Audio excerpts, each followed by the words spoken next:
Bismillahirrahmanirrahim. Assalamualaikum warahmatullahi wabarakatuh. Alhamdulillahi ala ihsani wa syukrullahu ala taufiqihi wa amtinani. Asyhadu an la ilaha illallah wahdahu la syarika lahu ta'ziman li sya'nih. Wa asyhadu anna Muhammadan abduhu wa rasuluhu da'ila ridwani. Allahumma salli alaihi wa ala alihi wa ashabihi wa ikhwani. Ibu-ibu yang dirahmati Allah Subhanahu wa taala, bapak-bapak yang dimuliakan oleh Allah Subhanahu wa taala, kita lanjutkan bahasan kita dari surat Az-Zumar sampai pada ayat ke-32. Allah Subhanahu wa taala berfirman, "Faman azlamu mimman kadzdzaba 'ala Allahi wa kadzdzaba bis-sidqi idz ja'ah, alaysa fi jahannama mathwal lil kafirin." Maka siapakah yang lebih zalim daripada orang yang berbuat dusta terhadap Allah dan mendustakan kebenaran ketika datang kepadanya? Bukankah di neraka jahanam tersedia tempat tinggal bagi orang-orang yang kafir? Di sini Allah menyebutkan pertama, siapa yang lebih zalim dari orang yang berdusta atas nama Allah Subhanahu wa taala. Dan orang yang berdusta atas nama Allah Subhanahu wa taala ada beberapa bentuk, ya. Seperti dijelaskan oleh Syekh Sa'di rahimahullahu taala, salah satu bentuk dusta atas nama Allah yaitu pertama menisbahkan apa yang tidak pantas bagi Allah Subhanahu wa taala, seperti mengatakan Allah punya anak misalnya, ya. Ini dusta atas nama Allah Subhanahu wa taala. Seperti perkataan orang musyrikin Arab yang mengatakan bahwasanya malaikat-malaikatlah putri-putri Allah. Seperti perkataan Nasara yang mengatakan Isa adalah putra Allah, dan seperti perkataan Yahudi yang mengatakan Uzair ibnullah. Ini tidak pantas bagi Allah. Di antaranya juga yang tidak pantas bagi Allah seperti mereka mengatakan Allah tidak mampu untuk membangkitkan manusia setelah manusia menjadi tulang belulang dan tulang belulang sudah hancur seperti tanah, maka Allah tidak mampu untuk membangkitkannya, ya. Dalam hadis dalam Sahih Bukhari, Allah berfirman hadis qudsi, kadzabani ibnu Adam wa lam yakun lahu dzalik wa syatamani ibnu Adam wa lam yakun lahu dzalik. Anak Adam telah berdosa atas namaku dan tidak pantas baginya berdosa atas namaku, dan dia telah mencaciku dan tidak pantas dia mencaciku. Amma kadzbuhu iyaya, adapun dia berdosa atas namaku, dia berkata, aku tidak akan membangkitkannya. Wa amma syatmuhu iyaya, adapun dia mencaciku, dia mengatakan anna liya waladan, dia mengatakan aku punya anak. Di sini dalam hadis ini menyatakan Allah tidak mampu membangkitkan manusia, itu adalah kedustaan atas nama Allah Subhanahu wa taala. Salah satu dusta atas nama Allah Subhanahu wa taala. Demikian juga di antara bentuk dusta atas nama Allah, kepada Allah Subhanahu wa taala, seperti kata Syekh Sa'di, bid'a'in nubuwah, mengaku dia adalah nabi atau diberi wahyu oleh Allah Subhanahu wa taala. Dalam surat Al-An'am Allah berfirman, "Wa man adlamu mimman iftara 'ala Allahi kadhiba." Wa man kadzaba 'ala Allahi wa qala uhiya ilayya wa lam yuha ilaihi syai'. Dan siapa yang lebih dusta, lebih zalim daripada orang yang berdusta atas nama Allah dan dia mengatakan uhiya ilayya, aku telah diberi wahyu, wa lam yuha ilaihi syai', padahal dia tidak diberi wahyu sama sekali. Dan ini adalah bentuk dusta atas nama Allah, seperti nabi-nabi palsu yang mengatakan bahwasanya kami telah diberikan wahyu oleh Allah Subhanahu wa taala, dan nabi palsu jumlahnya sangat banyak. Di zaman Nabi sudah muncul beberapa, Nabi masih hidup sudah muncul nabi palsu seperti Musailimah al-Kadzdzab yang mengatakan, ya Rasulullah, kenabian bagi dua, ya. Kau separuh, saya separuh, ya. Ini sudah ada sejak zaman Nabi sallallahu alaihi wasallam. Kemudian setelah Nabi meninggal akan datang banyak nabi palsu, dan Rasulullah SAW bersabda, sayakunu min ummati 30 kadzabuna kulluhum yaz'umu annahu nabi. Akan ada 30 orang dari umatku yang mengatakan mereka adalah apa? Nabi. Wa ana khatamun nabiyyin, aku nabi terakhir, wala nabiyya ba'di, dan tidak ada nabi setelahku. Dan nabi-nabi banyak, ya. Makanya ada buku judulnya tentang para nabi palsu, ya. Demikian juga, ya, termasuk berdosa atas nama Allah Subhanahu wa taala al-ikhbar bi anna Allah qala kadza. au akhbara bikadza au hakama bikadza wa huwa kadzib. Yaitu dia mengabarkan bahwasanya Allah berfirman demikian atau Allah mengabarkan demikian atau Allah berhukum demikian padahal dia tahu itu dusta. Padahal dia tahu itu dusta. Di antaranya sebenarnya mengatakan seperti menafsirkan Al-Qur'an padahal dia tahu tafsirannya bukan demikian. Orang menafsirkan Al-Qur'an bisa benar bisa salah. Ketika dia berusaha menafsirkan dengan mendatangkan dalil-dalil, dia membandingkan dengan komparasi dengan ayat-ayat yang semisal, atau dia menafsirkan sesuai dengan sunnah-sunnah Nabi atau sesuai dengan konsekuensi bahasa, maka ini mujtahid, ya. Maka dia dapat pahala kalau dia memang berkompeten dalam hal tersebut. Tapi kalau dia sengaja menafsirkan, dia tahu salah, kemudian dia bilang Allah bilang begini, meskipun dia tidak langsung bilang firman Allah, tapi bilang tafsirannya begini. Padahal dia tahu itu bukan tafsirannya, berarti dia sengaja berdosa atas nama Allah Subhanahu wa taala. Dan bahkan berfatwa kalau tahu fatwanya tidak demikian, dia sengaja, karena fatwa kan hukum atas nama Allah. Makanya Ibnu Qayyim membuat buku I'lamul Muwaqqi'in an Rabbil Alamin, ya. Al-Muwaqqi'un an Rabbil Alamin, maksudnya para orang yang berbicara tentang hukum. Orang yang berbicara tentang hukum Allah itu berarti dia tanda tangan atas nama Allah Subhanahu wa taala, gampangannya dia mewakili Allah Subhanahu wa taala, maka hendaknya dia bersungguh-sungguh ketika menyampaikan suatu fatwa, suatu hukum. Kalau dia tahu itu salah, dia enggak boleh sampaikan. Kalau dia tahu itu salah, tidak benar, kemudian dia sengaja mengatakan hukumnya demikian, berarti dia telah berfatwa dengan sengaja salah atas nama Allah Subhanahu wa taala. Ini juga merupakan dusta atas nama Allah Subhanahu wa taala. Jadi dusta atas nama Allah, menisbahkan tidak layak bagi Allah, mengaku kenabian dan juga mengabarkan yang tidak benar tentang hukum Allah Subhanahu wa taala. Dan juga ada dosa-dusta yang sebenarnya bersambung kepada dusta atas nama Allah Subhanahu wa taala meskipun secara tidak langsung, Di antaranya berdosa atas nama Nabi sallallahu alaihi wasallam. Ya. Al-kadhibu alayya laisa kal-kadhibi ala ghairi. Kata Nabi sallallahu alaihi wasallam, dosa atas namaku tidak sama seperti dosa atas nama selainku. Baik. Orang berdosa atas nama Nabi, otomatis dosa atas nama Allah tidak? Iya, karena hukum Nabi adalah hukum siapa? Hukum Allah. Makanya kata Nabi sallallahu alaihi wasallam, man kadzab alayya falyatabawa maq'adahu minan nar. Siapa yang sengaja berdosa namaku, siapkan kaplingnya di neraka. Karena orang kalau ngarang ayat enggak berani, tapi kalau ngarang hadis berani. Nabi bilang begini, padahal enggak ada hadisnya. Hadis palsu atau hadis tidak ada sanadnya, la aslalahu, tidak ada sanadnya. Dengan mudah mengatakan Rasulullah bersabda demikian. Diriwayatkan oleh Muslim. Muslim siapa? Muslim, setiap Muslim, bukan Imam Muslim, tapi Muslim, seorang Muslim yang meriwayatkan berarti hadis apa? Hadis palsu. Ini meskipun dusta atas nama Nabi, tapi secara tidak langsung dia dusta atas nama Allah Subhanahu wa taala.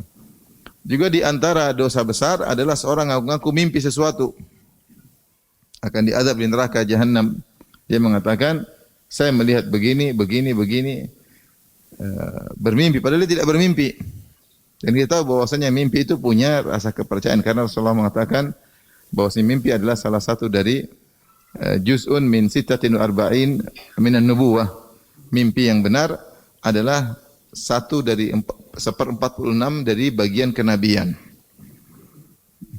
Dan orang kalau sudah bilang saya mimpi begini, mimpi begitu, maka masyarakat lebih hormat sama dia, ya. Padahal tidak benar, dia tidak mimpi demikian, ya. Dia bilang saya mimpi misalnya masuk ke surga, ya. Jadi kan, insyaallah mimpimu luar biasa, ini orang soleh gitu. Padahal dia bohong. Saya pergi ke jannah. Ya. Dipikir surga padahal orang namanya jannah. Atau ketemu tempat namanya jannah. Jadi maksudnya mengesankan hebat. Seperti saya bertemu mimpi Nabi, ketemu sahabat. Tapi dia bohong, boleh enggak ketemu Nabi, dia bohong aja. Sehingga seakan-akan wow, ini sebenarnya bukan dosa sama Allah, tapi kelazimannya seakan-akan ilham dari Allah atau pertanda dari Allah bahwasanya dia orang mulia. Maka tidak boleh berdusta dengan mimpi terkait dengan keagamaan, ya. Mimpi masuk surga, mimpi apa, kayak mimpi kejatuhan bulan, kayak mimpi seakan-akan luar biasa, ya. Ini secara tidak langsung seakan-akan dia mengatakan Allah telah memberi tanda kepada saya bahwa saya begini, tafsirnya begini, padahal dia tidak bermimpi demikian ya. Bermimpi demikian. Sebab itu ada seorang dulu mengatakan saya bermimpi ya Rasulullah kemudian dalam kemah, kemudian saya diundang dalam kemah tersebut. Setelah itu Rasulullah suruh, intinya kamu keluar dulu, kamu belum waktunya ke sini. Masya Allah. Dia ceritakan kepada orang, kan orang Masya Allah luar biasa ini orang. Ya, berarti dia rombongan Nabi, cuma dia harus berdakwah, makanya belum boleh mati sekarang. Gitu gampangnya gitu. Mengesankan demikian orang yang wow. Saya lagi mengatakan, saya ketemu Nabi bilang kau sebelum 40 tahun bakalan meninggal. Ternyata dia meninggal umur 41, kan enggak benar. Berarti mimpinya enggak benar ya. Tapi intinya hati-hati, seorang jangan berusaha atas nama Allah Subhanahu wa taala. Baik. Kemudian kata Allah Subhanahu wa taala, "Faman adzlamu mimman kadzaba 'ala Allah", siapa yang berdosa lebih zalim dari orang yang berdosa atas nama Allah. Kemudian dosa yang kedua tadi dosa pertama berdosa atas nama Allah, yang kedua wa kadzdzaba bis-sidqi idz ja'ah, dan mendustakan kebenaran ketika kebenaran tersebut datang kepadanya. Di sini ada khilaf di kalangan para ulama tentang kebenaran apa yang dimaksud ya. Kemudian siapa yang membenarkan? Dan dia mendustakan wa kadzdzaba bisidqi idz ja'ah. Dosa yang kedua dia mendustakan kebenaran ketika kebenaran telah datang kepadanya. Ada yang mengatakan bahwasanya maksudnya adalah la ilaha illallah kemudian ditolak. Dia mendustakan la ilaha illallah. Kebenaran itu ada yang mengatakan kebenaran itu maksudnya Al-Qur'an, kemudian dia tolak Al-Quran tersebut. Ada yang mengatakan as-sidq maksudnya apa yang dibawa oleh Nabi sallallahu alaihi wasallam, kenabian Nabi Muhammad sallallahu alaihi wasallam. Maka orang seperti ini adalah orang yang telah mendustakan kebenaran. Maka dia telah kafir ya, karena dia mendustakan Al-Quran atau mendustakan la ilaha illallah atau mendustakan Nabi Muhammad sallallahu alaihi wasallam. Ya, maka dia telah kafir. Dan Allah berkata idz ja'ah, ketika kebenaran tersebut telah datang kepadanya. Dan ini parah karena sudah di depan mata dia, beda dengan dia mendustakan sesuatu yang dia cuma dengar-dengar. Tapi ini telah datang di hadapan dia, telah sampai padanya Al-Quran, bahkan kalau di zaman Nabi, Nabi telah datang menemuinya, ya, telah menyampaikan la ilaha illallah, tapi dia dustakan.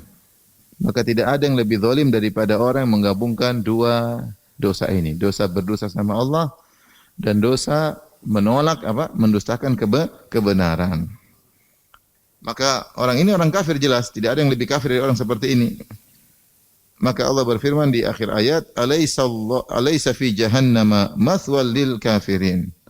Bukankah di neraka ada tempat tinggal ya bagi orang-orang kafir ya.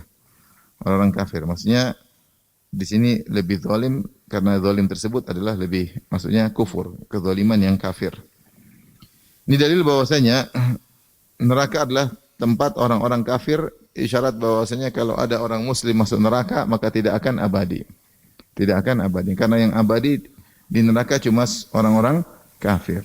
Orang mukmin separah apapun dosanya selama dia tidak membatalkan la ilaha illallah maka suatu saat dia akan keluar dari neraka jahanam. Dan Imam Ibnu Taimiyah rahimahullah telah menyebutkan telah banyak hadis mutawatir, terlalu banyak hadis mengabarkan bahwasanya sebagian ahli tauhid masuk dalam neraka. Ya, ketika tauhidnya lemah, dosanya mendominasi, maka bisa masuk neraka. Sudah dalam hadis syafaat. Kaum mukminin minta izin kepada Allah, ya Allah izinkan kami untuk beri syafaat kepada teman-teman kami, kanu yusalluna ma'ana. Dulu mereka salat bersama kami. Kanu yasumuna ma'ana, dulu puasa sama kami. Kanu yahujuna ma'ana, dulu berhaji sama kami ya. Ternyata mereka di neraka. Ya, kemudian juga dalam hadis Rasulullah Allah berfirman, akhriju minan nari ya. Man kana fi qalbihi mithqalu dzarratin min iman. Keluarkan dari neraka orang dalam hatinya masih ada iman meskipun seberat zarrah atau seberat biji sawi. Jadi berarti dia belum batal tapi imannya lemah. Imannya lemah, maksiatnya mendominasi. Kemudian juga dalam hadis Allah tidak membakar, neraka tidak memakan bekas sujud. Jadi ada orang yang salat masuk neraka, ya, kemudian dibakar tapi bekas sujudnya tidak terbakar. Tapi badannya semua hangus.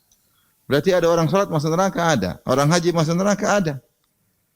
Orang puasa masuk neraka ada. Kapan? Ketika dosanya, maksiatnya mendominasi, terlalu banyak dosanya. Sebenarnya kan salat, haji, kemudian puasa itu pahalanya besar, tapi ketika dia zalimnya terlalu, dosanya terlalu banyak, melampaui batas, maka kalah. Kebaikannya itu kalah dengan maksiat yang dia lakukan, sehingga ketika ditimbang kalah akhirnya masuk neraka jahanam. Masuk neraka jahanam. Ya. Saya begitu baca lafal itu, kanu yahujuna ma'ana, ya. Ya Allah, izinkan kami untuk memberi syafaat kepada saudara-saudara kami. Mereka dulu haji bersama kami. Subhanallah, sudah haji masuk neraka. Ya. Satu travel lagi padahal mungkin. Mungkin visanya bermasalah mungkin. Atau haji berbuat zalim. Ada orang haji zalim, ada. Pergi haji pakai visa umrah, tidak pulang-pulang, ya akhirnya yang keluarkan provider visanya bayar denda. Bayar denda enggak tahu berapa, 50.000 real atau berapa. Kan zalim. Di padang Arafah, tapi yang bayar dendanya siapa? Orang lain. Zalim atau tidak? Zalim. Orang haji ngambil jatah antri orang lain, zalim atau tidak? Zalim. Harusnya orang lain yang berangkat dia ngambil jatahnya. Haji tapi zalim. Ngeri.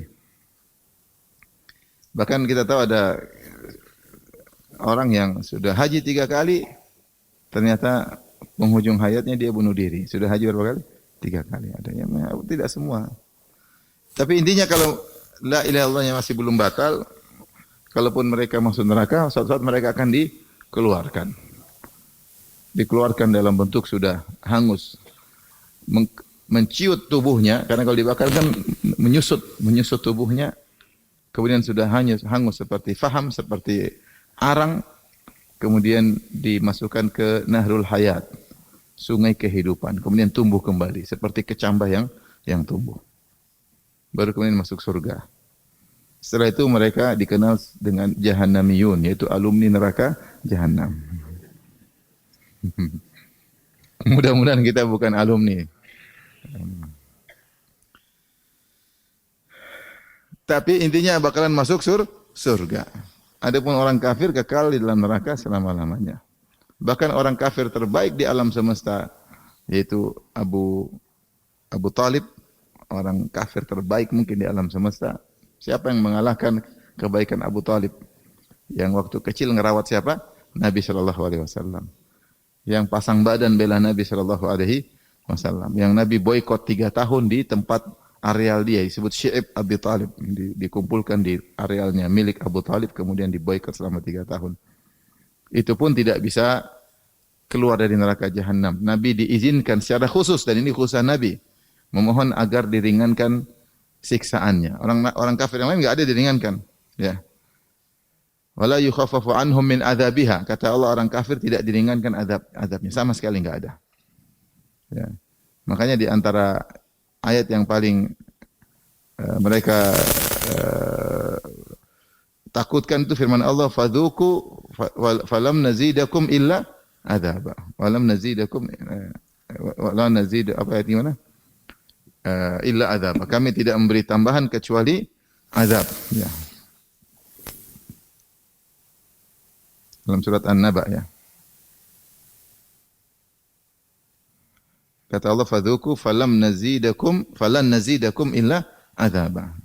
Maka rasakanlah, kami tidak berikan kecuali tambahan. Jadi mereka minta diringankan, malah dikasih apa?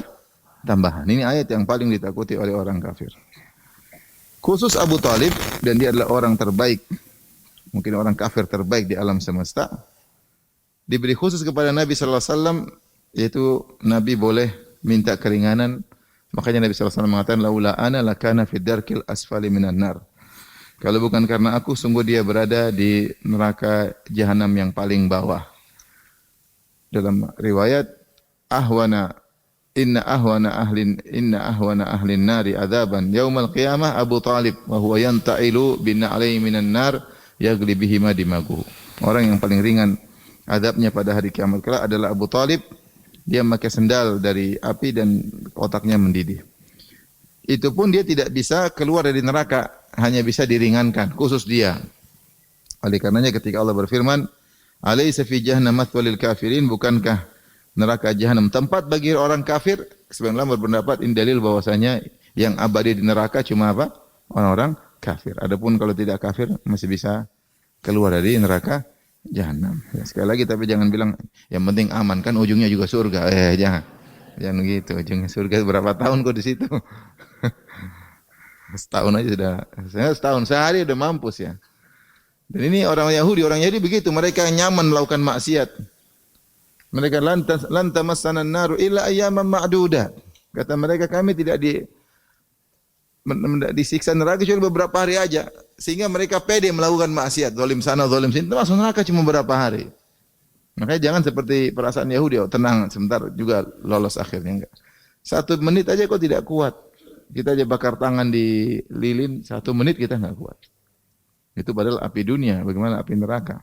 Jangan macam-macam, jangan coba-coba. Ya, jangan coba-coba. Saya sering sampaikan ya. Seorang berzina, mungkin dia berzina 15 menit, setengah jam, tahu-tahu dia masuk neraka. Masuk nerakanya berapa lama? 1 tahun, 1 tahun mungkin, 100 tahun mungkin, 1000 tahun mungkin gara-gara maksiat cuma sebentar. Mungkin kalau berkehendak ingin bakar.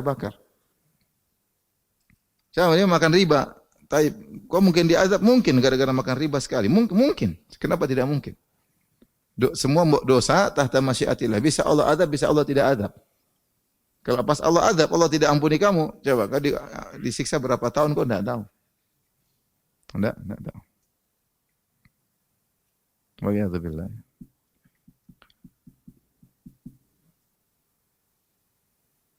Makanya ada nasihat dari guru kita, maksudnya terutama orang yang tidak menikah atau belum menikah, jangan sampai dia tidak menikah, kemudian dia melihat yang haram, gara-gara pandangan haramnya dia masuk neraka, mending dia nikah. Dia nikah sehingga dia menyalurkan hasratnya pada yang halal.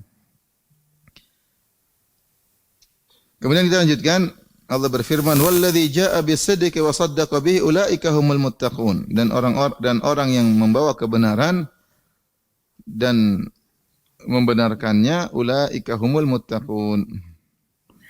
Mereka itulah orang-orang yang bertakwa.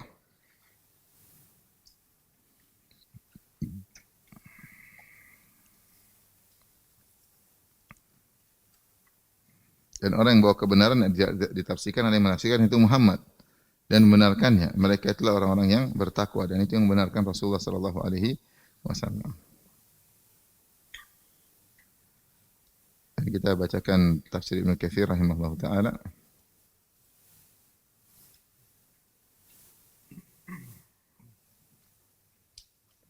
Walladzi jaa'a bisidq, dan orang yang membawa kebenaran maksudnya Rasulullah sallallahu alaihi wasallam. Ada pendapat maksudnya Jibril alaihissalam. Wa saddaqa bihi maksudnya Muhammad. Jibril datang kebenaran, Muhammad membenarkan. Ini salah satu tafsiran. Jadi walladzi jaa'a bisidq, yang membawa kebenaran Jibril, wa saddaqa bihi, yang membenarkannya adalah Rasulullah sallallahu alaihi wasallam. Perkataan Ibnu Abbas ya.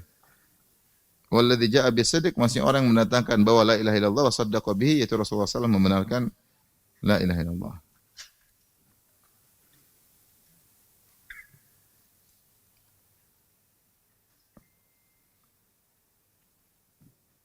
Ada yang mengatakan walladzi jaa'a bis-sidq, yang membawa kebenaran maksudnya Rasulullah, wa saddaqa bi ai kaum mukminun, orang-orang beriman yang membenarkan. Intinya ini beberapa tafsiran.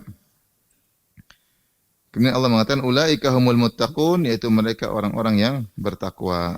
Mereka adalah orang-orang yang bertakwa.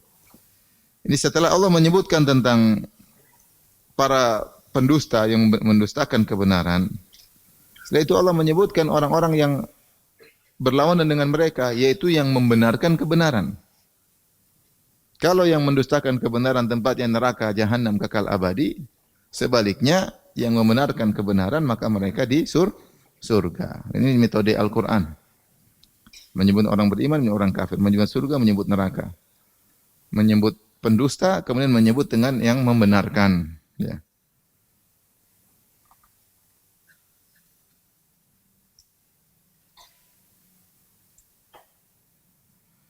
Walladzi jaa'a bis-sidq, ada yang datang Rasulullah sallallahu alaihi wasallam kemudian dibenarkan oleh kaum mukminin, maka Allah berkata, ulaika humul muttaqun. Itu kaum mukminin. Ya, mereka adalah orang-orang yang bertakwa. Ada yang mengatakan bahwasanya sidq adalah umum, yaitu kebenaran. Kebenaran apapun kalau datang dibenarkan. Tentang kebenaran, tentang balasannya di akhirat dibenarkan. Sehingga ulaika humul muttaqun itu umum, mencakup para nabi, mencakup kaum mukminin, semua yang membenarkan kebenaran dari Allah Subhanahu wa taala, maka mereka termasuk dalam ayat ini. Ulaika humul muttaqun, mereka adalah orang-orang yang bertakwa. Ini pujian ya, dari Allah Subhanahu wa taala. Apa balasannya di akhirat? Lahum ma yasha'una 'inda rabbihim, dzalika jazaa'ul muhsinin. Maka bagi mereka apa yang mereka sukai di sisi Rabb mereka. Dzalika jazaa'ul muhsinin, ini balasan bagi orang yang berbuat ihsan. Balasannya kalau mereka membenarkan kebenaran, dan ini dalil bahwasanya di antara amal yang agung adalah amalan hati, yaitu membenarkan berita dari Allah dan berita dari Rasulullah sallallahu alaihi wasallam dengan pembenaran yang mantap tanpa keraguan. Walladzi jaa'a bis-sidq wa saddaqa bihi, dan membenarkan kebenaran tersebut. Dia membenarkan Rasulullah, membenarkan Al-Qur'an, dia membenarkan apa yang dari Allah Subhanahu wa taala tanpa ada keraguan sedikit pun. Dan ini butuh belajar, butuh iman. Ya, karena membenarkan bertingkat-tingkat. Semakin dia kuat membenarkan berita dari Allah, berita dari Rasulullah SAW, maka dia memiliki amal hati yang luar biasa. Kemudian kata Allah Subhanahu wa taala, lahum ma yasha'una 'inda rabbihim, bagi mereka apa yang mereka kehendaki di sisi Rabb mereka, yaitu mereka dapatkan pahala di surga di sisi Allah Subhanahu wa taala, yang Allah siapkan pahala tersebut.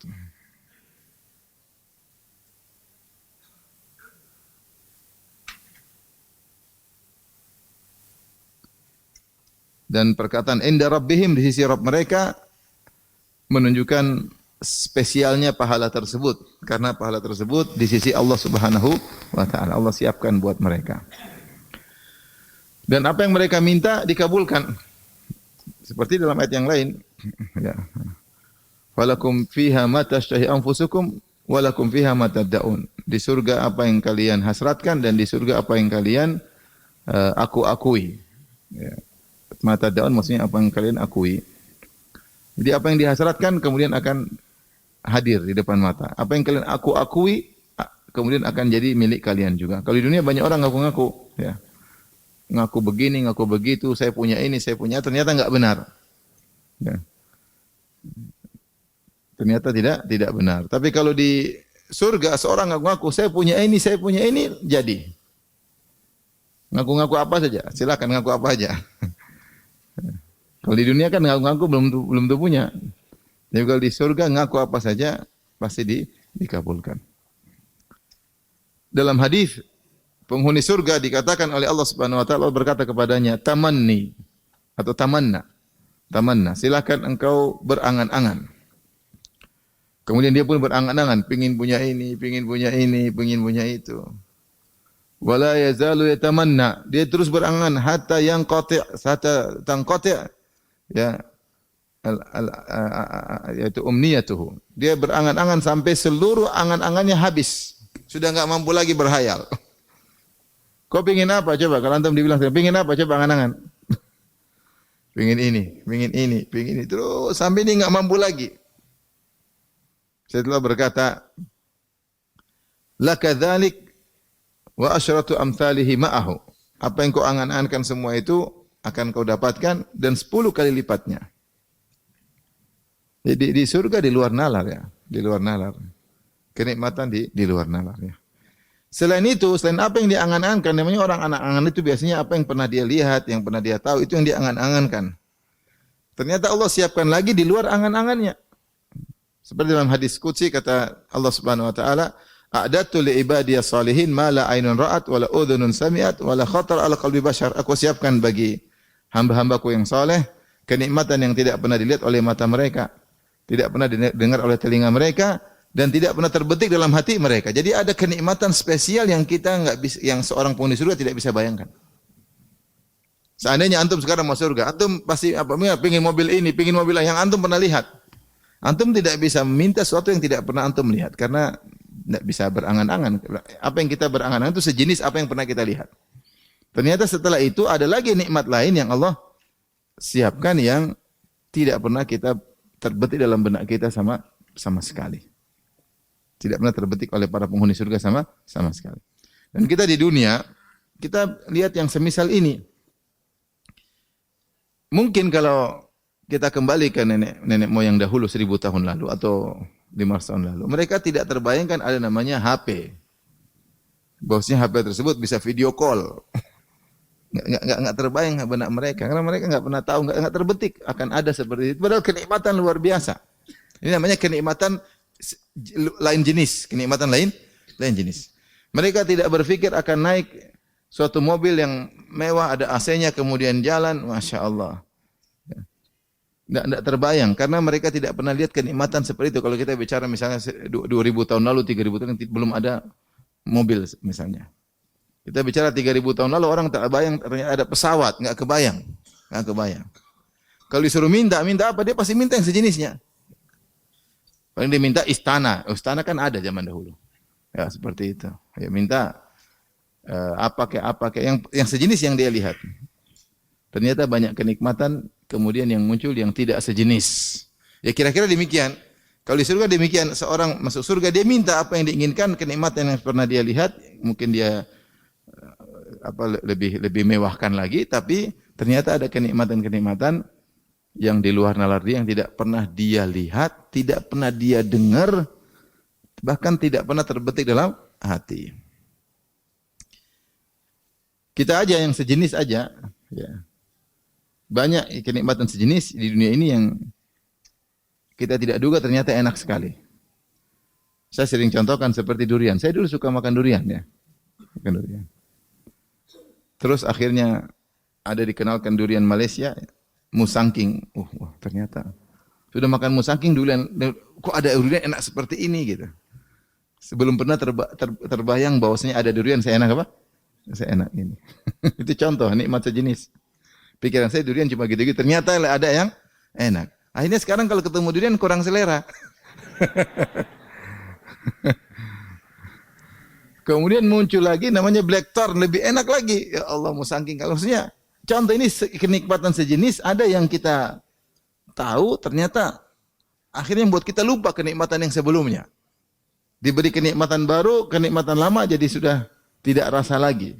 Benar atau tidak? Sejenis ya. Seperti misalnya dulu kalau kita belum tahu nasi mandi paling enak, kita makan nasi apa ya, nasi kebuli enak. Begitu sampai di Madinah ada nasi kambing bakar di atas batu, luar biasa. Saya kalau makan sana saya bilang ini salah satu keajaiban dunia. Saking enaknya. Kalau makan yang lain sudah kurang. Ini kenikmatan sejenis. Kenikmatan sejenis. Jadi pengen umrah terus ini. Dulu kita makan namanya dessert paling enak namanya kunafa. Ibu mungkin pernah umrah tahu makan. Enak, luar biasa, enak. Ini kayaknya enak, paling enak. Tahu-tahu kemudian ada produk baru namanya bilaban di Mekah. Enak sekali. Wah, kunafa udah enggak pakai, kalah. Ada kenikmatan baru yang tidak pernah kita bayangkan sebelumnya, tapi kenikmatan sejenis, paham? Sama-sama dessert. Luar biasa enak sekali. Baru makan 2 kali makan, 3 kali umrah makan, sekarang udah ditutup tokonya. Ternyata ada yang makan keracunan.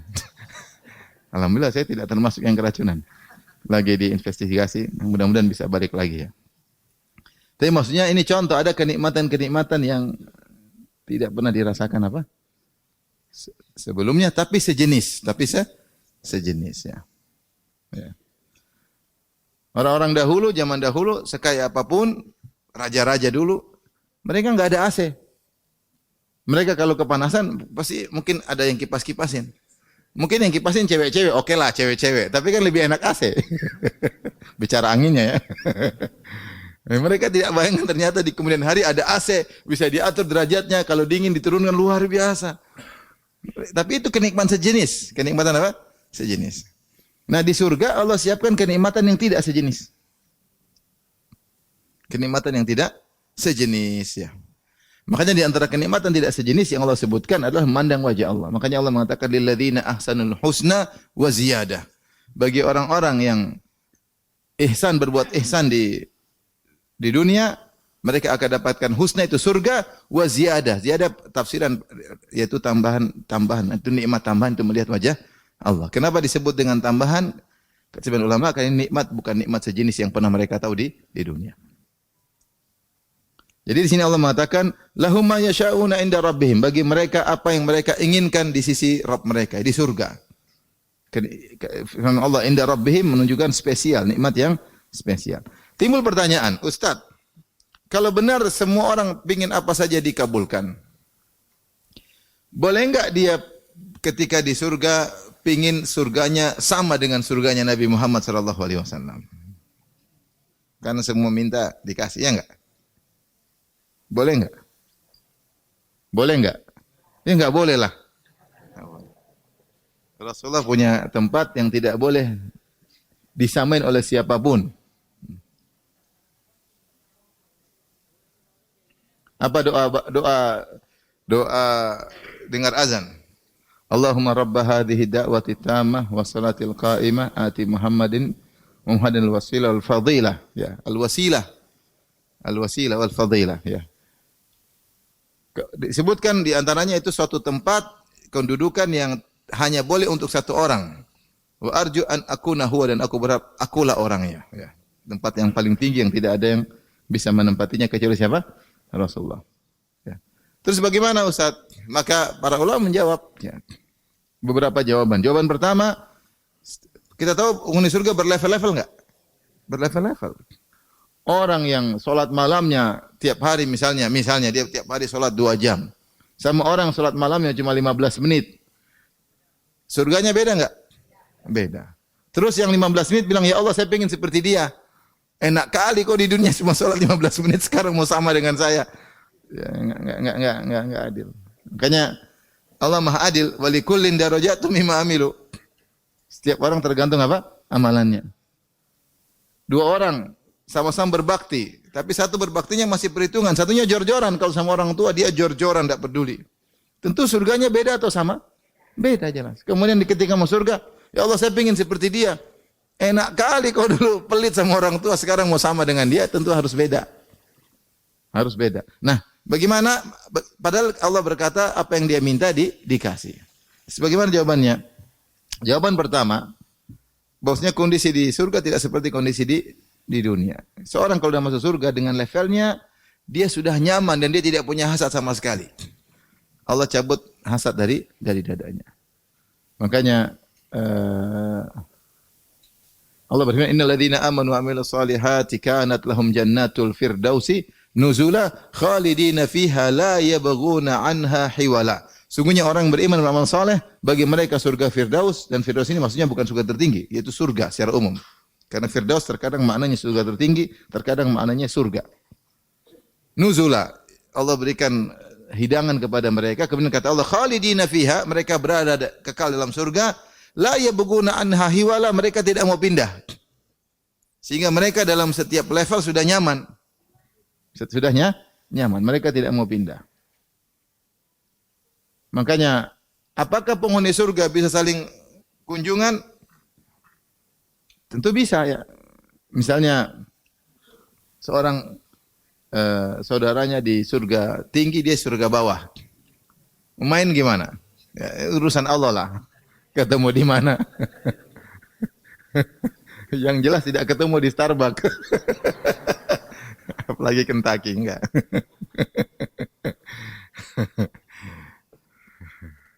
Produk Yahudi apalagi. Nah, jadi enggak. Ada yang mengatakan, tidak ada hadisnya secara spesifik, ada yang mengatakan kalau ada kunjungan maka yang di atas turun ke bawah. Tengok di bawah. Kalau bawah naik ke atas agak repot. Ternyata bidadarinya beda ya. Repot. Ini berlevel-level. Intinya mereka akan ketemuan, caranya terserah Allah Subhanahu wa taala. Jadi tafsiran pertama tidak ada hasad. Yang kedua, bukankah keinginan yang atur adalah Allah Subhanahu wa taala? Kalau dia tidak kepingin ya sudah. Di antara hal yang menunjukkan hal ini, Rasulullah pernah ditanya, "Ya Rasulullah, apakah seorang kalau di surga ingin punya anak akan dikasih anak?" Kata Rasulullah SAW, "Innal mu'min idza ishtaha waladan." Sungguhnya seorang mukmin kalau ingin punya anak, maka kalau perempuan hamilnya besarnya dalam sekejap, satu waktu. Surut, jadi bukan merangkak dulu ingusan, enggak langsung cepat. Tapi kata Nabi dengan lafal idza ishtaha waladan, kalau dia pingin punya anak. Tapi belum tentu dia pingin punya anak kalau sampai di sana. Tapi kalau dia pingin, Allah kasih. Ya. Sebenarnya orang kata sama saya, Ustaz, kalau kita di surga mau main bola, bisa nggak? Bisa aja. Tapi belum tentu kalau di sana kok pingin main bola lagi. Nggak sempat main bola. Banyak permainan di sana ya. Sehingga tidak sempat main apa? Bola ya. Tapi kalau kok pingin mungkin ya. Di antara juga seperti para ulama membahas hadis, "Man syaribal khamra fid dunya lam yashrabha fil akhirah." Siapa yang minum khamr di dunia, dia tidak bakalan minum di akhirat. Sampai kata semua ulama, seandainya dia pun masuk surga, dia tidak berhasrat minum khamr karena dia pernah minum khamr di dunia. Allah akan kasih dia minuman jenis lain. Dia tidak tertarik karena merasa karena itu salah satu hukuman bagi dia karena dia di dunia pernah minum khamr. Ini pendapat tapi belum tentu benar. Maksudnya ini pendapat sebagian apa? Ulama. Maksudnya di antara tafsiran benar, seorang minta apa saja akan dikabulkan, tapi dia tidak minta yang lebih daripada yang seharusnya. Misalnya minta punya kedudukan seperti Abu Bakar, surganya sama, kedudukannya seperti Nabi, tentu tidak, karena level amal berbeda. Dia tidak terpikir untuk seperti itu. Ya. Jadi meskipun ingin apa saja bisa, tetapi tidak sampai melampaui batas. Ya. Nanti dia bilang pengin surganya seperti Rasulullah, bahkan pergi surga lebih tinggi dari surganya Nabi, kan ini berlebihan. Itu tidak akan terjadi. Kata Allah, "Dzalika jazaa'ul muhsinin." Itu adalah balasan bagi orang-orang berbuat ihsan. Ihsan dengan dua tafsiran. Pertama, ihsan dalam beribadah kepada Allah, kedua ihsan kepada sesama kaum mukminin. Ihsan terkait dengan Allah maksudnya seperti sabda Nabi ketika Jibril bertanya, "Fa akhbirni 'anil ihsan." Kabarkanlah kepadaku tentang ihsan. Maka Rasulullah SAW bersabda, "Anta budallaha ka'annaka tarahu." Engkau beribadah kepada Allah seakan-akan engkau melihatnya. Fa illam takun tarahu fa innahu yarak. Kalau kau tidak melihat Allah, yakinlah Allah melihat. Ini ihsan. Ihsan ketika kita beribadah, setiap beribadah kita merasa sedang dilihat oleh Allah Subhanahu wa taala. Dan orang seperti ini dia akan ikhlas. Karena dia merasa Allah selalu mengawasi. Ketika dia sibuk dengan pengawasan Allah, dengan penilaian Allah, dia tidak peduli dengan penulian netizen. Dia tidak peduli dengan penilaian apa? Netizen. Orang yang ihsan dia pasti ikhlas. Karena dia pedulikan bagaimana penilaian Allah terhadap saya. Saya begini benar atau enggak? Dia tahu yang tahu Allah. Kalau netizen kita bisa bohongin. Kita bisa bersandiwara, bisa kalau netizen. Kalau Allah kita enggak bisa. Maka kalau seorang fokus merasa senantiasa dilihat oleh Allah, dinilai oleh Allah, dia akan ikhlas karena hatinya akan fokus terkait dengan penilaian Allah. Dan akhirnya ini berdampak pada kesehariannya, kepada aktivitasnya karena dia ikhlas. Dia tidak cepat marah, dia tidak cepat mutung, dia tidak malas dan macam-macam ya. Karena dia tahu yang nilai adalah siapa? Allah. Ini ihsan pertama. Ihsan kedua, berbuat ihsan kepada orang lain. Dengan berbagai macam kebaikan, memberi sedekah, mengorbankan sebagian harta buat sesama muslim, di antaranya memaafkan orang berbuat zalim kepada kita. Makanya Allah mengatakan dalam surat Al-Imran, "Wasari'u ila maghfiratin min rabbikum wa jannatin arduha samawati wal ardu uiddat lil muttaqin alladzina yunfiquna fis sarra'i wad dharra'i wal kadhimina al ghaidha wal 'afina 'anil nas wallahu yuhibbul muhsinin." Kata Allah, bersegeralah menuju surga, menuju ampunan Allah dan surga yang luasnya seluas langit dan bumi yang Allah siapkan bagi orang bertakwa. Kemudian kata Allah, "Alladzina yunfiquna fis sarra'i wad dharra", yang bersenantiasa berinfak dalam kondisi lapang maupun dalam kondisi sulit, selalu berinfak. Wal kadhiminal ghaidh, yang meredam amarah. Wal 'afina 'anil nas, dan yang memaafkan orang lain.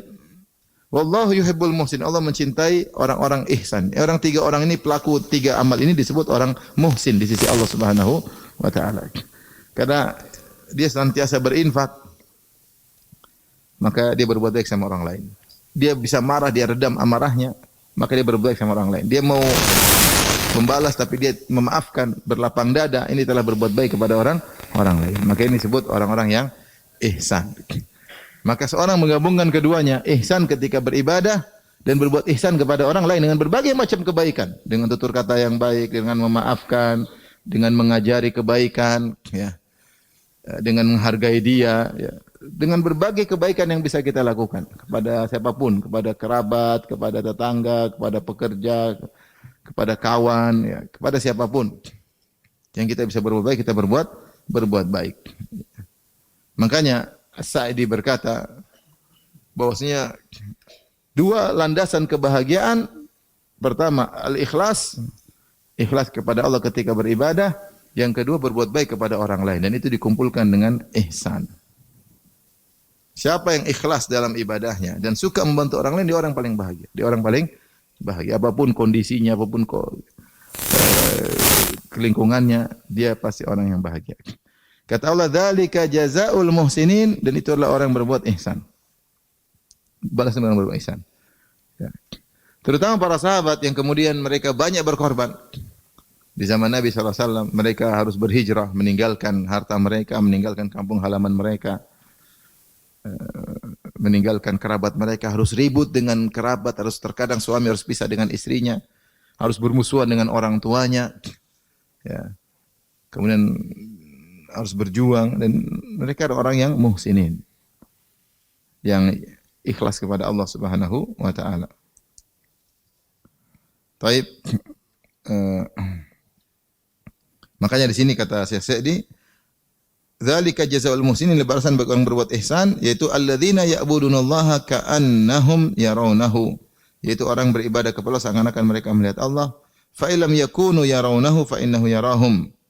Ya, kalau mereka tidak bisa melihat Allah, mereka yakin Allah melihat mereka.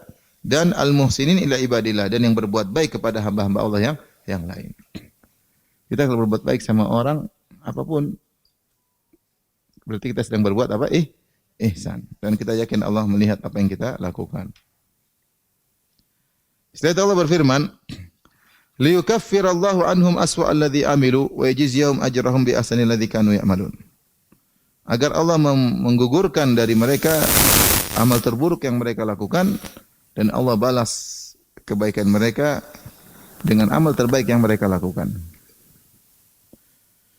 Di sini di antara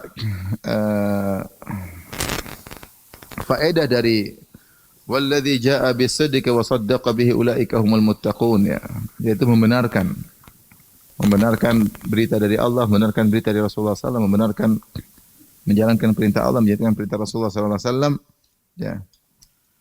Yaitu Allah akan menggugurkan dosa-dosa. Itu siapa yang beramal saleh, maka dosa-dosanya akan digugurkan. Sini ada dua tafsiran. Allah berkata, liyukaffirallahu anhum aswa alladhi amilu, agar Allah menggugurkan amal terburuk yang mereka lakukan. Di sini aswa dengan isim tafdhil.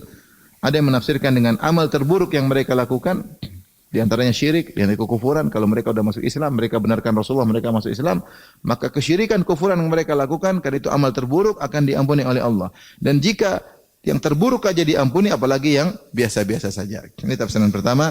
Aswa diartikan dengan isim tafdhil. Tafsiran kedua yang dibilang oleh Sa'di, aswa ini bukan maknanya isim tafdhil laisa ala babihi, maksudnya su. Apalagi dalam sebagian qiraah ada yang baca liyukaffirallahu anhum aswa alladzi amilu.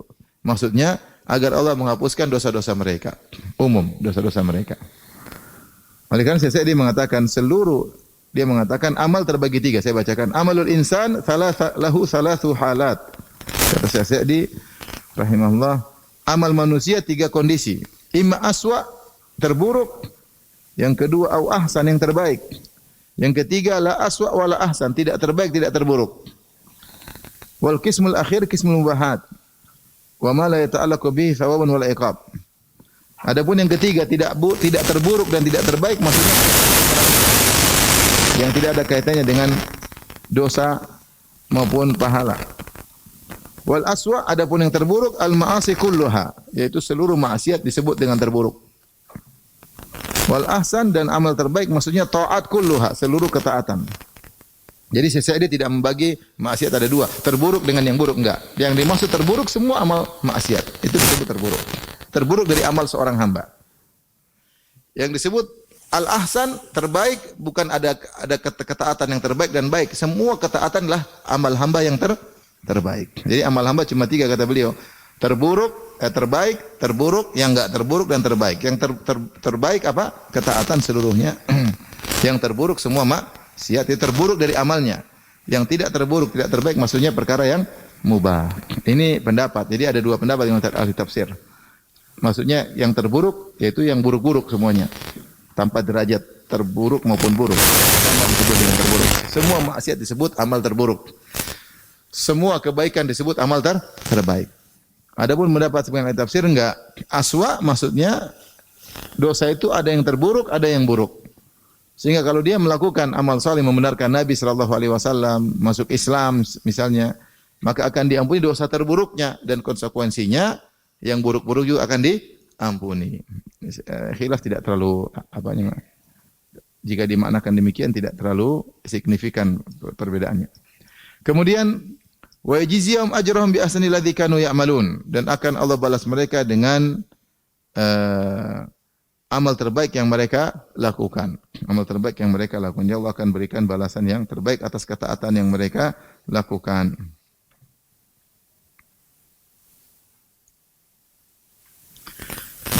Setelah itu Allah berfirman, maka itulah kenapa mereka mau surga, karena dosa mereka diampuni dan kebaikan mereka dibalas oleh Allah Subhanahu wa taala sehingga mereka masuk surga.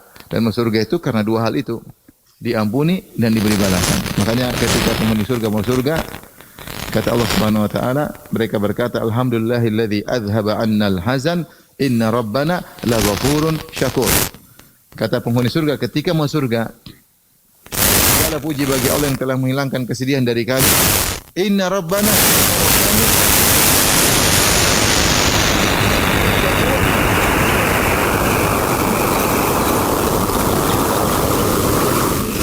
dari neraka, syakur, maha membalas dengan yang terbaik, maka masuk surga.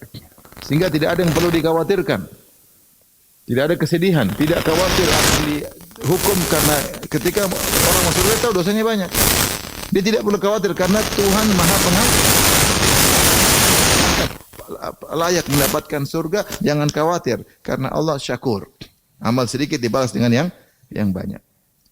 Maka Rasulullah mengatakan la tahqiranna minal ma'ruf syai'an wa la antalqa akhabi yajin talik. Jangan remehkan amal kebajikan sedikit pun meskipun hanya sekadar tersenyum ketika ketemu saudara. Balasannya berlipat ganda. Bukan kalau kita tersenyum di dunia kemudian balasan cuma disenyumin bidadari, enggak. Enggak gitu. Gitu enggak cuma disenyumin doang. Senyum balas senyum enggak. Berlipat ganda. Karena Allah Subhanahu wa taala syakur, maha membalas, maha bersyukur, maksudnya membalas amal sedikit dengan balasan yang banyak, berlipat ganda. Ayat berikutnya ayat 36 Allah berfirman, "Alaihissallahu bikafin abdah." Bukankah Allah yang mencukupi hambanya?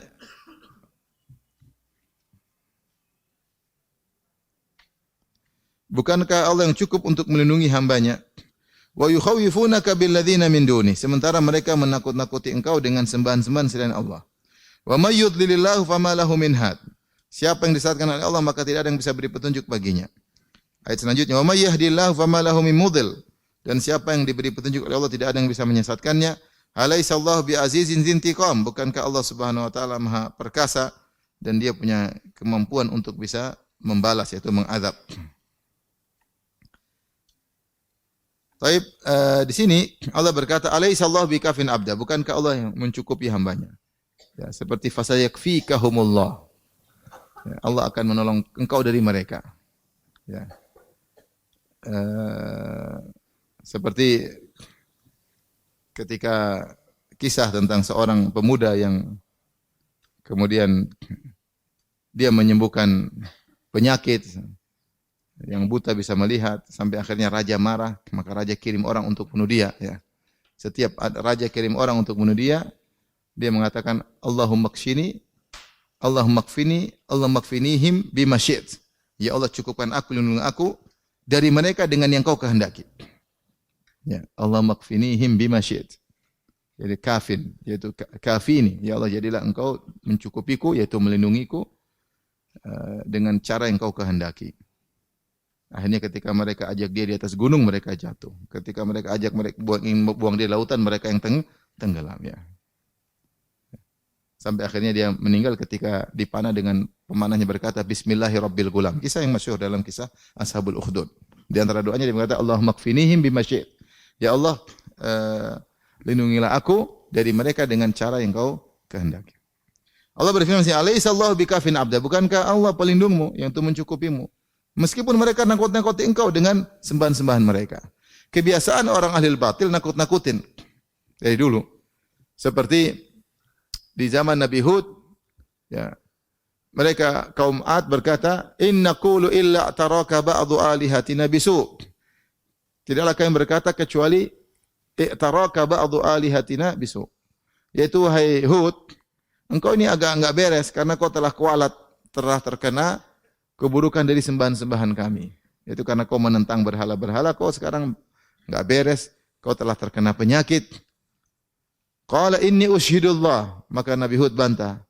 Wa asyhadu anni bari'um mimma tusyrikuna min duni. Aku menjadikan Allah sebagai saksi. Dan saksikanlah aku berlepas diri dari semua yang kalian sembah selain Allah. Fakiduni jami'an thumma la tunzirun. Kalian silakan buat makar kepada aku, berkumpul kalian semua, sembahan-sembahan kalian, panggil semua penjahat-penjahat, bikin makar kepadaku seluruhnya. Fakiduni jami'an, seluruhnya. Thumma la tunzirun, dan jangan tunda-tunda, sekarang juga bikin celaka buat saya. Inni tawakkaltu 'alallahi rabbi wa rabbikum. Sungguhnya aku bertawakal kepada Allah, Rabbku dan Rabb kalian. Ma min dabbatin illa huwa akhidhun bi nasiyatiha. Tidak ada satu binatang melata, tidak satu makhluk hidup pun kecuali Allah pegang ubun-ubunnya, Allah yang atur. Inna rabbi ala siratim mustaqim. Sungguhnya Allah, Rabbku di atas jalan yang lurus. Dia tidak peduli. Jadi Nabi Hud sudah ditakut-takuti. Oh, kau ini kayaknya kualat ini. Gara-gara mencela-cela Tuhan kami. Kualat. Nabi pun digitukan. Muhammad, kau celaka gara-gara mencela-cela siapa? Berhala-berhala kami. Ini kan berhala-berhala lambang dari orang-orang soleh. Kenapa kau cela? Ya. Kau akan kualat. Ya. Celaka ya. Dan seperti itu ya. Sejak dahulu mereka menakut-nakuti. Maka Allah mengatakan, Alaihissallahu bikafin abda, bukankah Allah yang melindungi hambanya. Di sini dalam sebagian qiraat ada yang baca bikafin ibadahu, yang melindungi hamba-hambanya, yaitu hambanya yang beribadah kepada Allah Subhanahu wa taala. Dalil bahwasanya semakin seorang kuat ibadahnya, semakin dilindungi oleh Allah, semakin dicukupkan oleh Allah Subhanahu wa taala. Ya. Semakin orang kuat beribadah kepada Allah, semakin kuat bertawakalnya kepada Allah, maka dia semakin dilindungi oleh Allah Subhanahu. Jadi kita enggak perlu takut. Kita ibadah, tentu kita menjalani ikhtiar, kita cari nafkah, tapi kuatkan ibadah. Ya. Kuatkan apa? Ibadah. Makanya Rasulullah berkata, "Lau annakum tatawakkaluna Allah haqqa tawakkuli, la razaqakum kama yarzuqut tayr." Kalau kalian bertawakal dengan tawakal yang benar, Allah kasih mudah rezeki. Sebagaimana Allah berizki pada burung. Kata Ibn Rajab Al-Hambali, usaha yang sedikit dengan tawakal yang tinggi hasilnya maksimal. Usaha tetap harus ada. Tapi dengan tawakal yang tinggi hasilnya apa? Maksimal. Jadi kita kurang ibadah, kurang tawakal. Ya. Dalam hadis, ya bena Adam, ya, wahai anak Adam, solatlah di awal hari 4 rakaat, akfika, maka aku akan mencukupkan engkau di akhir apa? Fi akhirin nahar.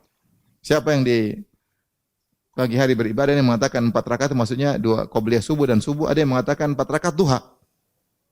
Maka Allah akan cukupkan dia di akhir hari. Maksudnya kita harus yakin kalau kita beribadah dengan ibadah yang benar, tawakal yang benar, ikhlas kepada Allah, urusan kita akan diurusin oleh Allah Subhanahu wa taala. Allah berfirman, "Wa huwa yatawalla shalihin." Allah yang mengurusi orang-orang yang saleh. Wallahu waliyul muttaqin. Allah pengurus orang-orang yang bertakwa. Jadi diurusin. Diurusin. Yang penting bertakwa, yang penting salihin. Ya. Apa kata Nabi Yusuf alaihissalam? Ya. Rabbi qad ataitani minal mulki wa 'allamtani min ta'wil hadits fatir samawati anta waliyyi fid dunya wal akhirah. Anta pengurusku dunia dan akhirat. Tawaffani musliman. Wafakan aku dalam kondisi Islam. Jadi semakin bertakwa, semakin ikhlas, semakin ibadah, kuat ibadah karena Allah sifati dengan abdahu. Alaihissallahu bikafin abdah. Bukankah Allah yang akan senantiasa mencukupi? Di sini kafin pakai isim fa'il, yaitu senantiasa mencukupi siapa? Abdahu, hambanya yang senantiasa beribadah kepada Allah. Saya pernah ketemu orang, dia meninggalkan kegiatan-kegiatan yang mungkin bisa mendatangkan uang banyak, tapi dia ingin nuntut ilmu. Saya tanya, kamu kenapa? Dia bilang, orang kafir aja Allah urusin, masa saya gara-gara nuntut ilmu tidak diurusin oleh Allah Subhanahu wa taala. Artinya dia percaya diri. Biasanya kan mau ibadah. Yang urusin siapa? Allah Subhanahu wa taala. Sejauh mana kita kuat ibadah, maka semakin sejauh itu kita akan diurusin oleh Allah. Semakin kita bertawakal kepada Allah, maka semakin diurusin oleh Allah. Tentu dengan ikhtiar, bukan tanpa ikhtiar. Tentu dengan ujian bermacam-macam. Ada ujiannya, bukan enggak ada ujian. Para sahabat ketika berhijrah, mereka diuji atau tidak? Diuji. Tapi ujungnya semuanya indah. Mereka diuji. Wa yukhawifunaka billadzina min. Mereka nakut-nakuti engkau dengan sembahan selain Allah. Kemudian kata Allah, "May yudlilillahu fama lahu min had." Siapa yang disesatkan oleh Allah, maka tidak ada yang bisa kasih petunjuk. Kalau sudah sesat, enggak bisa ada yang kasih petunjuk. Abu Talib disesatkan oleh Allah. Siapa yang bisa petunjuk? Enggak ada yang. Nabi aja enggak bisa dakwai Abu Talib. Tidak beriman sampai mati. Ya. Orang munafik. Semua sebab hidayah sudah ada di depan mata. Mereka sholat sama Nabi, mereka dengar ceramah Nabi. Tetap aja mati dalam kondisi apa? Munafik. Ya. Nabi Lut, istrinya, Nabi Nuh, istrinya sama Nabi Nuh. Berapa tahun? Mungkin ratusan tahun sama Nabi Nuh. Istrinya. Tidur bareng, kemudian lihat keseharian Nabi Nuh. Nabi Nuh pasti ceramah, enggak mungkin istrinya enggak diceramain. Pasti diceramain. Tetap aja tidak dapat apa? Hidayah. Nabi Lut tinggal sama istrinya. Sampai terakhir ketika azab masih sama-sama Nabi Lut. Cuma dia bilang jangan kau tengok ke belakang kalau kau mau selamat. Tapi istrinya nengok-nengok ke belakang karena istrinya dari kampung situ, Akamsi, anak kampung situ. Nabi Lut pendatang. Jadi ketika kaumnya diadab dia nengok, akhirnya dia maksudnya sampai akhir hayat dia masih serumah sama Nabi Lut, sampai subuh malam masih tidur sama Nabi Lut. Masih bareng maksudnya. Ya, tapi hidayah bukan di tangan Nabi Lut, bukan di tangan Nabi Nuh, bukan di tangan Nabi Ibrahim tidak bisa hidayah kepada bapaknya, bukan di tangan Nabi Muhammad bisa berhidayah kepada pamannya, enggak. Innaka la tahdi man ahbabta. Kau tidak bisa beri petunjuk kepada orang yang kau cintai. Kita cuma bisa berusaha. Ya. Ada orang istri suaminya kacau, dia doa sampai mati suaminya enggak dapat hidayah gitu ya mungkin aja. Bukan berarti kau enggak soleha, bukan. Tapi hidayah di tangan siapa? Allah.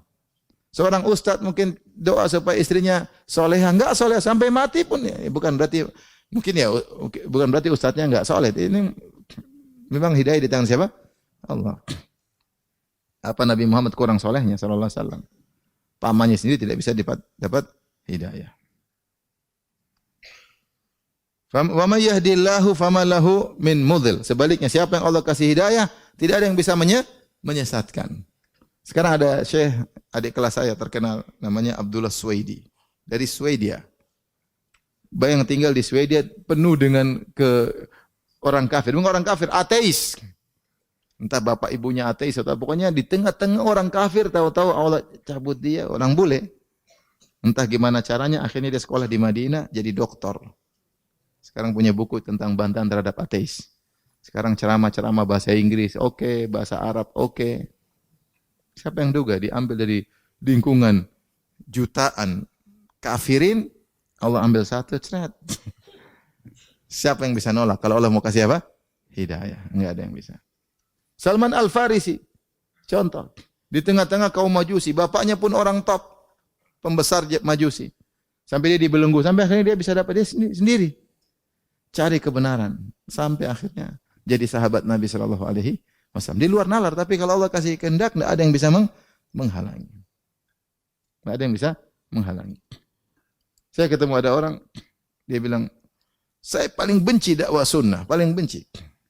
Termasuk yang dia benci saya ya. Dia benci, dia berusaha, tapi ternyata dia bilang saya seperti sapi ditarik, tahu-tahu saya dapat. Sekarang jadi ustaz.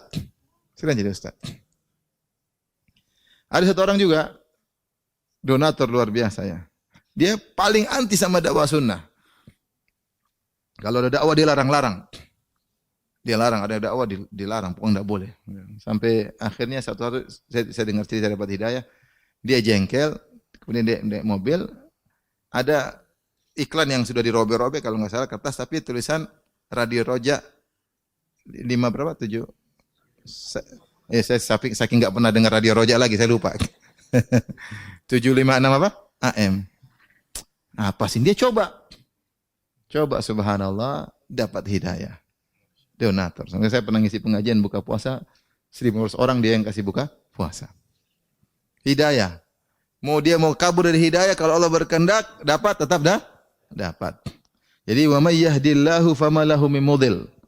Siapa yang Allah kasih hidayah tidak akan ada yang bisa menyesatkannya. Alaihissallahu bi azizin dzintiqam. Bukanlah Allah adalah Aziz yang maha perkasa dan maha untuk membalas.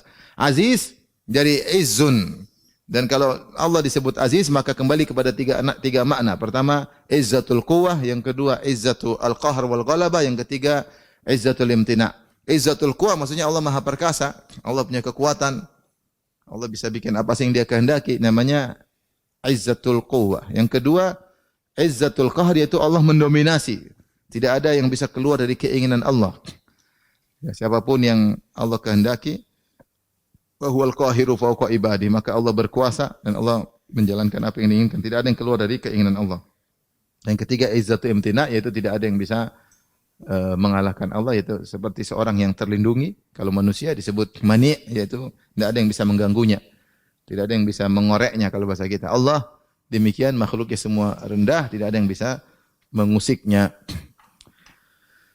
Zintiqam, yaitu Allah mampu untuk membalas. Allah mampu untuk membalas, ya. Kalian nakut-nakuti Nabi Muhammad dengan berhala-berhala yang enggak bisa apa-apa. Kalau Allah balas kalian bahaya, ya. Ya, Allah mampu untuk membalas. Tapi mungkin sampai di sini saja. Tapi demikian saja kajian kita. Wabillahi taufiq. Assalamualaikum warahmatullahi wabarakatuh.